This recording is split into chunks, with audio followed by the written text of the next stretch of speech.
Who is a porn addict? A porn addict is someone who cannot feel sexual desire, maintain sexual arousal, or reach orgasm or any of these without watching porn. Anyone can calmly test themselves on this day to see if they are a porn addict.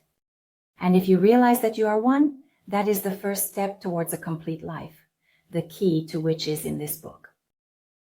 A whole chapter is dedicated to the coping methods I recommend for porn addicts, for those suffering from addiction. The first step is always self-acceptance. For this, I call upon my own theory, which is none other than the black sheep theory. Every addict is a black sheep in their own family, as their addiction will eventually come to light. They are the ones who are in the spotlight, who are stoned, judged, etc. Being a black sheep seems like an ungrateful role, but if you read my theory, you'll realize that it is actually a very grateful and good role, as you will help your entire family to change their lives for the better. In certain cases, however, porn addiction takes on extreme forms. For example, the case of Ted Bundy illustrates this, who was an American serial killer. He stated in his last interview before his execution that although everything was fine in his life, it was due to watching porn that he started to rape and kill them. That although everything was fine in his life, it was due to watching porn that he started to rape and kill women. And since death has been mentioned, it could indeed drive a person to death. His addiction. And since death has been mentioned, indeed his addiction drove a person to death. You can also read an interview in this book with a man whose 4 friends died due to unresolved sexual problems at home, which they drowned in alcohol out of sorrow. Porn is the new alcohol. I help those who want to wrap women around their fingers as men and don't know what it takes, mistakenly believing that money is the primary requirement, an attractive appearance, etc. Instead, I say something completely different. Since the feeling of worthlessness is common among all addicts, I also provide a recipe for how to handle this. I believe it has already become clear from what has been said so far that it is worth purchasing this book even for those who suffer from a different kind of addiction, not just porn addiction. By the way, when we talk about porn addiction, it doesn't work without the internet, so it's also internet addiction, mobile phone addiction, just to mention 2 other social addictions. If you suffer from these, you should definitely read this book. If for no other reason, because it can save you from having to make an appointment with me and attend counseling sessions.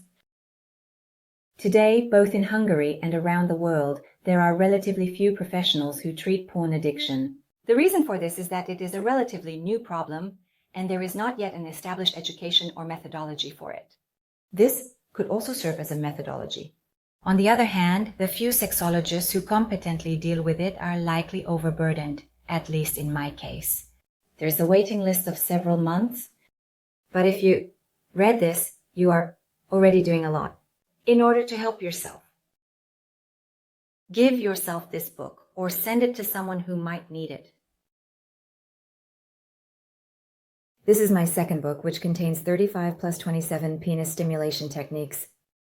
I wrote this book because in the interviews for my previous book about treating addiction, the majority of participants, plus in my practice as a creator, the majority of men stated that women's expertise in manual work leaves something to be desired, and that's why they prefer to use their own hands instead of letting a woman stimulate them, and this is also why they turn away from women.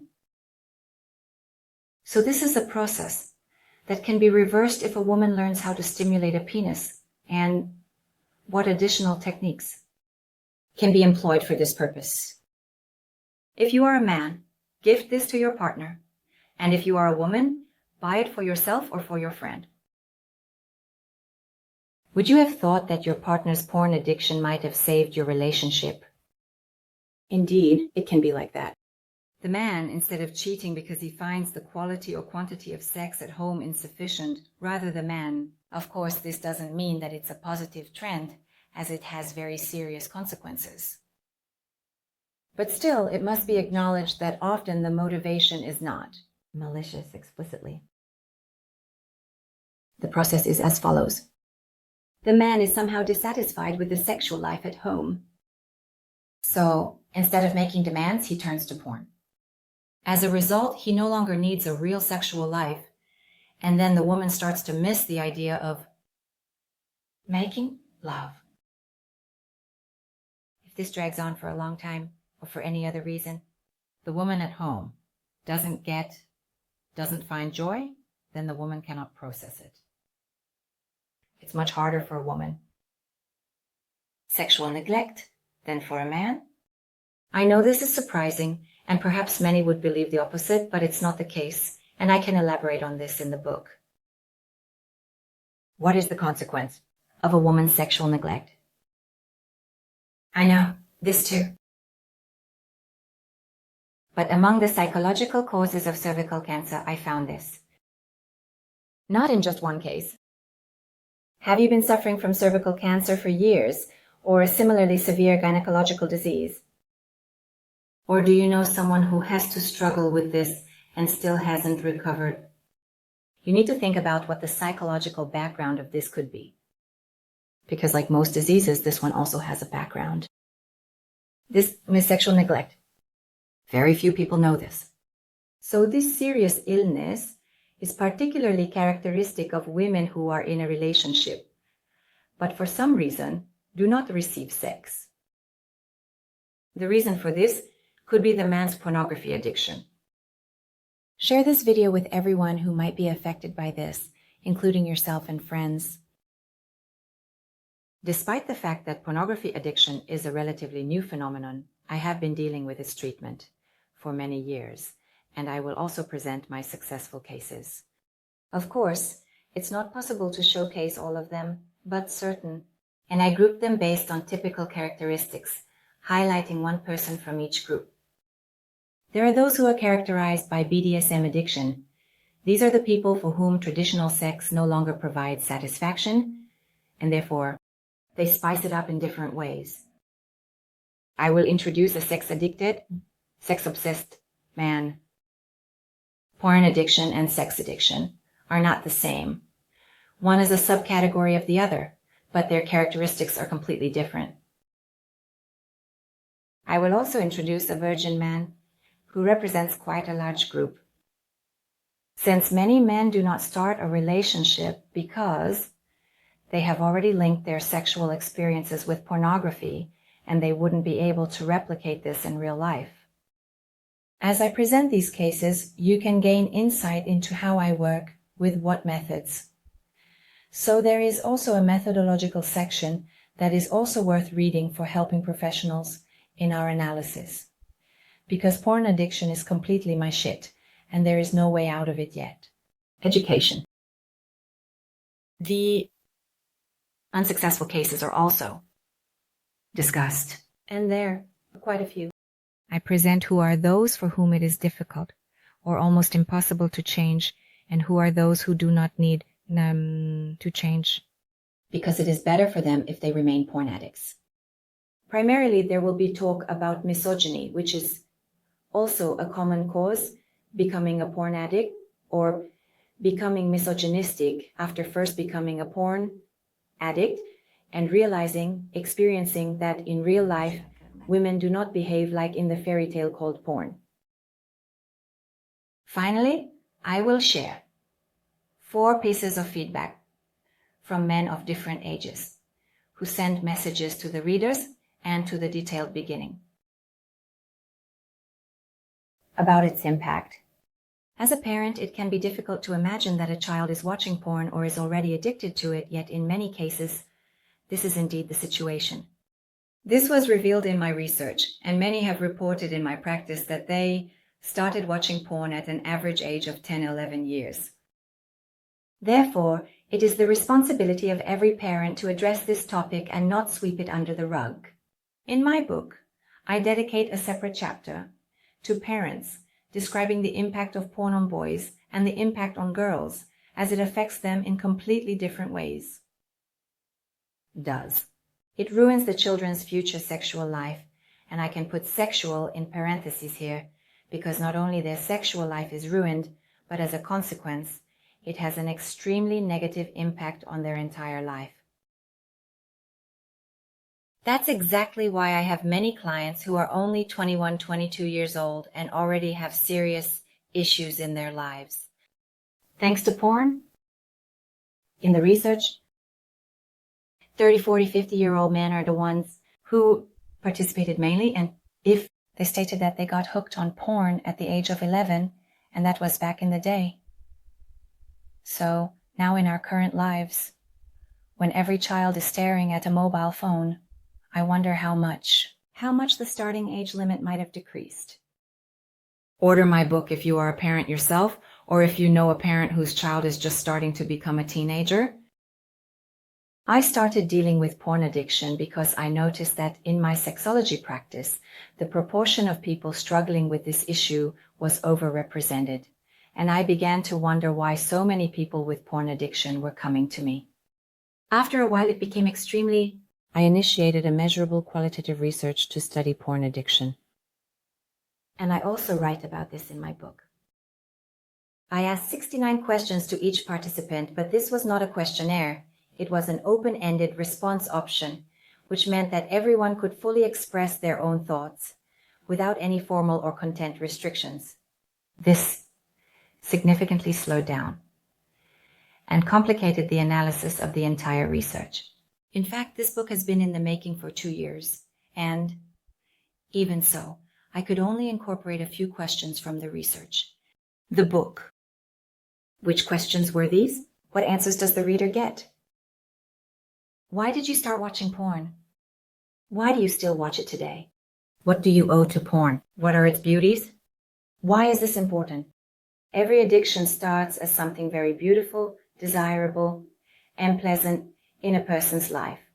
It never starts as something terrible that will cause brain fog, make it difficult to think clearly, and lead to increasing irritability, nervousness, and impatience, etc., which are typically some signs of porn addiction. So what are its beauties? This must also be presented as it makes the whole thing credible. Porn cannot be demonized by saying that it is only bad. No, one must not fall into this extremity at all. So about having a family member who was sick, what would happen if porn didn't exist from tomorrow? And how have you changed since you started watching porn? Furthermore, what does it give back from the fact that you fought against it? If this book garners great interest, I would gladly present all the other questions. There were also very special questions here, and in a subsequent volume, one will be able to see the responses to them, the synthesis of the answers. Hello, everyone. I am Marton Somorjai, a sexologist, and you are currently watching the rehearsal for the psychotherapy conference. I am preparing with this presentation. Since 2016, I have been working as a full-time sexologist, both offline and online. The latter was necessary due to the rural and urban clients presented above. I deal with various sexual problems, and I have specialized in porn addiction. In 2018, I conducted qualitative research in the field of porn addiction. Despite using in-depth interview methods, I conducted these online as well. Partly because I was sure that due to the sensitivity of the topic and the immense sense of shame, I wouldn't find people willing to speak in person. And so it was easier to respond online while maintaining anonymity. They responded to my questions. I published the results and part of the methodological recommendations last year in my book titled Managing Dependency on Rounds. I plan to gradually transition to online education, addressing sexual problems, not just porn addiction, but anything else as well. Through audio materials, video content, online lectures to demonstrate in governments or to provide some kind of guidance. In my current presentation, I summarize the advantages, topics, aiguilles, and indicators of offline and online sexological counseling. First, I analyze 2 of my cases, then I synthesize. First, ESET Online, ACOS. Of course, this is a fictional name, but the case is not fictional. A 34-year-old married man in a relationship for 9 years seeks help due to erectile dysfunction while also having known turning points in his life. There is always a fundamental problem that they approach me with. In this case, it is situational impotence. During the detailing of the current condition, it becomes apparent that he struggles with concentration issues during intercourse. To bring this to the surface, I conduct a deep exploration of the current situation with targeted questioning. I ask about even the smallest sexual details until all necessary information is revealed. One cannot inquire about sexual life in a vague or superficial manner for effectiveness, but it is necessary to know almost everything. Where do they perform the sexual act? At what time? On which days? Approximately how long it lasts? How it begins, continues, and concludes? How much each person enjoys it, what Akos thinks about during it, what their arousal curve is like, and approximately what percentage it is. To further understand the nature of the potential problem, I call upon cognitive behavioral therapy for assistance. He needs to log his erections and review the data before consultations to analyze and look for correlations. It turns out that he has been using potency enhancers and has become dependent on them, which is common among many men without even realizing it. They start to depend on Viagra and similar drugs. Without them, they can no longer achieve arousal. So, the treatment immediately prohibits their use. During this first session, I also inquire about the relationship. According to Akos, everything seems fine between them. They want a baby, but it's not happening. During our second session, an anamnesis was conducted. I want to know everything about the topics of love and sexuality from birth to the present day. If necessary, I will map out other information as well. From the grandparents, we go back again. Akos doesn't find any significant trauma in the past, nothing that would explain the minor police complex and performance anxiety that emerge in the meantime. Clearly, all his issues are related to sexuality. The only interesting thing is his inexperience. His wife, the second, is almost the first love in his life. This is when we turn to the presence of watching porn. Who declares themselves to be an addict? The usual teenage behavior among addicts. I usually ask 15 questions, such as where they do it, how they masturbate, how they watch the films, what they watch, on which platform they watch, and how much time they spend downloading, and detailing these with the questions. I commend them for giving up the performance enhancer due to cross-addiction. I don't burden them with quitting porn immediately as well. During the third session, I also invite their wife. This is the only occasion when they can appear together. For most couples, I hold only one joint session with the leader. It's rare to have more than that. In my methodology, it's not advisable to listen to them together. There are several reasons for this, and if there's time, I'll elaborate on them. Among other things, there is a strong focus on difficulties related to having children. I determine that his wife is pressuring him, and he experiences a lack of self-confidence because he cannot father a child. I observe how they sit in front of the camera. The supposedly good relationship seems cold to me. Since I cannot give honest feedback in front of the couple, I ask his wife to meet with me for a separate session. During the meeting with his wife, I delve deeper into their relationship, and this is when the essence becomes clear. Akos Nice is selfish. He provides neither intimacy nor sexual pleasure. His wife has already resigned herself to this. She just wants to have a baby. I ask her to refrain from mentioning the word child for now, promising her husband first. Instead, I suggest topics that promote intimacy and openness. In the next session with her husband, my goal is to bring selfishness into focus without explicitly stating it. I guide him. I ask subtly crafted questions that confront him with the fact that someone who behaves this way with his wife in bed is indeed selfish. Fortunately, he gets the hint. This realization that makes him aware of his selfishness. This is the dramatic climax of our joint work. This coincided with his porn addiction, which I also categorize. In this case, the category: non-sexual, reason, HAL, group repressed, emotions, group with low exaggerated inhibition in expressing emotions. I established the categories and the associated groups. Each group requires a different method to be effective. The method can be read about in my book titled Treating Porn Addiction. In Akos's case, the goal will be emotional development. Akos needs to dynamically change his approach with his partner, starting, conducting, and ending sexual encounters differently. Simultaneously, I am also treating him with my own self-confidence boosting method, as a lack of self-confidence is a consequence of partial impotence and infertility. Payment? Thus, all his problems are being addressed simultaneously and in parallel. He is a moderately severe addict, someone who can handle pressure and responds well to these methods. As his self-esteem develops, his relationship deepens, he gradually turns away from pornography and almost imperceptibly stops it. I really love it when my clients quit without even noticing. It happens that during several consultations, pornography doesn't even come up, and when I ask about it, they say they just don't watch it anymore. They simply forgot. So, in Akos's case, I can say that we managed to solve multiple problems at once, with the help of online consultations only. He describes our work together differently, which can be read in the feedback section on the website.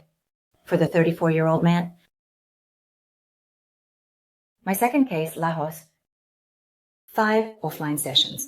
Also, from 2018, I intentionally chose 2 clients from the same year so that it couldn't be said that in a later year there were more risks. Whom I called Lajos here, the 42-year-old man, single for 8 years, with difficulties in dating and failures in forming relationships, appears not suspecting that his problem is caused by porn addiction, as he hasn't heard about addiction yet. Currently, it's 2021, and today everyone knows it exists. But in 2015, when I observed the phenomenon, I still had serious professional debates, even in 2017-2018. But fortunately, today it is recognized. This is in my view. So, an easy case arrives, one might think, since Lajos is merely starting to use my high-ranking service. However, it turns out that Lajos not only has a pornography addiction, but also a video game addiction, a cross-addiction, and numerous psychological issues. He is a severe addict who spends 6 to 8 hours a day indulging in his addictions, and on average 10, 15 times engaging in self-gratification. With him every 3 weeks, 60 minutes per consultation. As part of the practice-oriented integrated methods, he receives homework between 2 appointments. He does too. He also has to write a journal just like Akos, but for a different purpose, which is to observe his initiatives towards women and to confirm his related emotions. He is given advice on addictions, relaxation methods, and life management. He also participates in confidence-boosting sessions. In his conflicts with women, he reports, I find a lack during analysis. Root cause. Often he doesn't understand women, which is why he is afraid of them. Therefore, I develop him with empathy-checking role plays. I impersonate different types of women, whether those he knows or a potential subject at the library he visits. Also, to place him in the role of the artist. I believe these role plays are easier to conduct in person.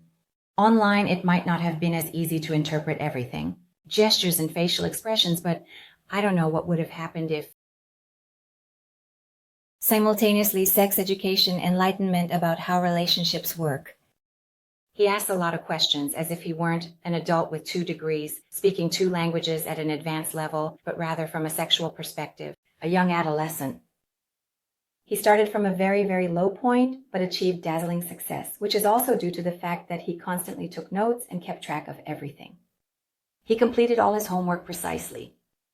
He also experienced erectile dysfunction, which almost every man addicted to porn encounters sooner or later, yet he didn't have to deal with it too much. After 8 years of being alone, he got a girlfriend again, quit both of his addictions, and even his aura changed. He wrote an absolutely amazing feedback saying, this is how I dealt with my porn addiction. The porn addiction was related to my book and my website, where he listed about 27 psychological issues that were present during our joint work. Now I will move on to the synthesis. In what cases is it better to work online? Advantages of online consultation for the therapist. Therapist safety and the sense of a conducive environment. There is a factor that we rarely talk about or learn about. This is the psychologist, therapist, helping professional. Protection of the sexologist. We always learn about the clients, what is good for them, what we need to do for their protection, but not about what needs to be done for the therapist's benefit so that it is good for them. If the therapist does not feel well, does not feel safe, comfortable, or at ease, if the conditions are not ideal for their work, then they cannot give 100%. And this is the profession where you always have to give 100%. Therefore, the therapist must pay special attention to their own comfort and safety and their well-being so that they can work in such a way that all conditions are met for them to feel internally comfortable. Elements of this include comfort. Travel. The comfort factor is not negligible as our work is incredibly difficult. It is not disadvantageous if at least our comfort is ensured, given that this profession demands so much from our minds, hearts, and souls. It's comfortable if the helper picks up the phone, turns on the computer, rather than traveling to an office to meet clients. During travel, one might become irritated. If driving, it could be due to traffic jams or other drivers. Due to the unpredictable delays of trains. On buses, a single unpleasant word from a fellow passenger is enough. Just to mention a few possible negative impacts. Traveling can be exhausting in many cases, while it's important for a helper to be mentally prepared, fresh, and ready to start the consultation. All of this is also significant from the client's perspective, of course. The client could relax more easily in their own home, provided the conditions are suitable there. It's also pleasant for them not to have to travel and to have found their way to the computer. They are not late. So the usual excitement factors that might cause anxiety are already eliminated. In their familiar environment, they feel very safe. They don't need to prepare extensively, just turn on the device. Cleaning. It seems essential that someone who often hosts clients at home should clean before consultations. Nowadays, even more thoroughly, also to tidy up. In a clinic, cleaning staff is not always on standby either. If someone does not meet clients in person, they can also save on these tasks. Minimizing risks. Let's admit this is rarely discussed, but this profession is not a life insurance. A client can attack a therapist at any time for various reasons. Here are a few. Frequent conflicts between you and the shared staff. The appearance of a patient. Such a person might have a fit of rage and physically attack the psychiatrist. The same can happen with psychologists if a patient prone to violence is pushed outside their comfort zone during therapy. The situation frustrates them and they might lash out at the psychologist. The sexologist is even more exposed to this danger, as there is also the fear of sexual assault. Sexologists are generally women, while the majority of patients are men. 2 people confined in a room. A man might already feel provoked just by discussing sex in such detail that is unusual for him,